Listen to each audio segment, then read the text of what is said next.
No vídeo de hoje, você irá aprender muito sobre o continente americano de um modo simples e rápido.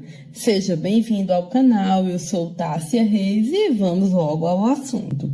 Neste mapa, você pode perceber que a América está totalmente no hemisfério oeste ou ocidental e possui terras tanto no norte quanto no sul do planeta. O continente americano foi colonizado principalmente por espanhóis, portugueses, ingleses e franceses. Por isso, encontramos tanta diversidade linguística e cultural. Podemos regionalizar este continente de duas formas. A primeira e mais conhecida de todas é a regionalização geográfica, que divide o continente em América do Norte, formada pelo México, Estados Unidos e o Canadá, América Central, formada por essa estreita faixa de terra que chamamos de istmo, já que liga duas porções maiores do continente, além da porção insular, que são as ilhas do Caribe, ou seja, com destaque para países como Cuba, Bahamas e Jamaica. E a América do Sul, formada por 12 países, entre eles o Brasil. Veja que nesta divisão não estamos relatando nenhuma característica cultural, econômica ou natural, apenas localizando essas sub-regiões do continente no mapa, ou seja, ela está simplesmente relacionada à distribuição física das terras pelo planeta, ou melhor, ela apenas foca na localização geográfica. A segunda regionalização é baseada nos aspectos socioeconômicos e divide o continente em América Anglo-Saxônica, formada pelo Canadá e os Estados Unidos, e a América Latina, formada pelos demais 33 países que compõem o continente. Essa divisão tem tudo a ver com o modo de colonização que foi praticado nessas áreas. É preciso que você saiba que, apesar de toda a América ter sido colonizada pelos europeus, a forma como isso aconteceu foi diferente em algumas porções. Por isso, em nosso continente, ocorreram dois tipos de colonização, que foram a colônia de povoamento e a colônia de exploração. A primeira foi baseada no trabalho familiar, e os ingleses, ao chegarem nos territórios que hoje são os Estados Unidos e o Canadá, tiveram a intenção de fixar-se, consolidando nessas terras uma nova pátria. Até porque os climas dos países europeus são muito similares ao clima da América anglo-saxônica, lembrando que os anglo-saxões eram povos europeus antigos que tinham um idioma similar ao inglês, por isso essa expressão para identificar essa porção mais rica e desenvolvida da América. Em contrapartida, a colônia de exploração foi baseada no trabalho escravo e a intenção dos colonizadores não era criar nessas terras novas pátrias, mas sim apenas extrair suas riquezas e levá-las para seus países de origem. Desta forma, os países da América Latina, que recebe esse nome pelo fato da imensa maioria falarem idiomas derivados do latim, como o português, o espanhol e o francês, são países subdesenvolvidos que apresentam até hoje sérios problemas econômicos e sociais. Então, recapitulando, os países da América anglo-saxônica foram colônias de povoamento e, por isso, hoje são ricos, que no caso são os Estados Unidos e o Canadá. Já a América Latina, formada por todos os países do continente, exceto Canadá e Estados Unidos, são países que sofreram com a colonização de exploração e, por isso, até os dias de hoje, são países que apresentam graves problemas, principalmente os sociais e econômicos. Quanto às características naturais deste continente, antes de tudo, é necessário observar o seu posicionamento geográfico em relação às zonas térmicas da Terra. Veja que a América apresenta uma grande extensão territorial no sentido norte e sul. Com isso, o continente possui parte de suas terras na zona polar, como a ilha da Groenlândia, o norte do Canadá e o Alasca. Apresenta também alguns países situados na zona temperada, que possuem climas com estações do ano bem definidas, e vários países na zona tropical, inclusive a maior parte do território brasileiro. Então, o que isso quer dizer?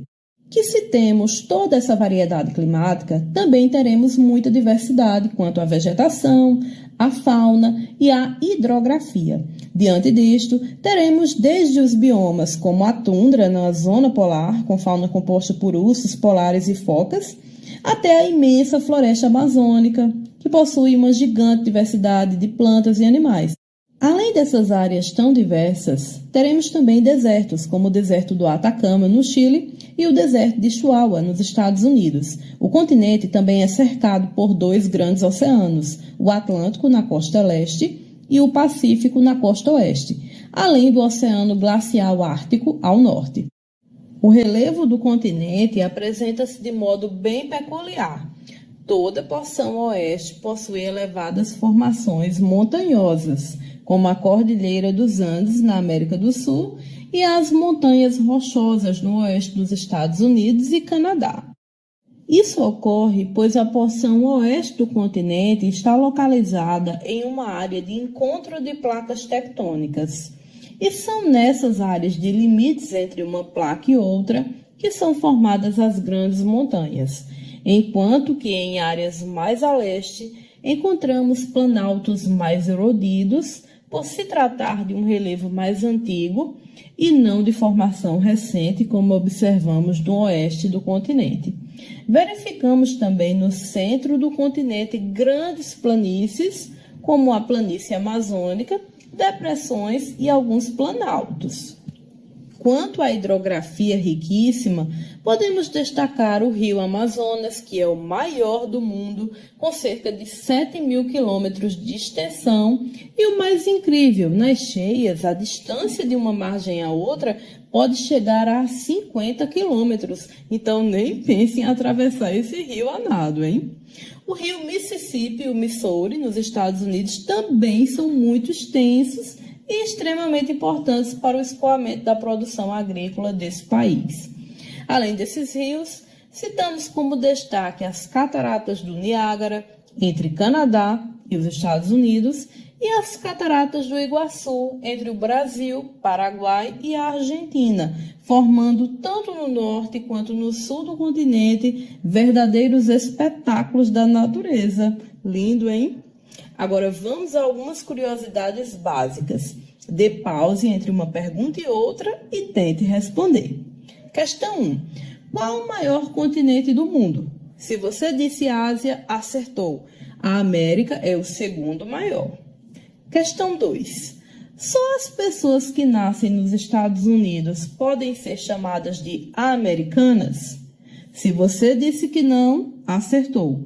Todos nós que nascemos em qualquer um dos países do continente americano somos considerados americanos. Por isso, quem nasce nos Estados Unidos não é americano, e sim estadunidense. Questão 3. Dos 5 maiores países do mundo, quantos estão localizados na América? 3 países. O Canadá, que é o segundo maior do mundo, os Estados Unidos, que é o 4º maior, e o Brasil, que é o 5º maior país do mundo. Quarta questão.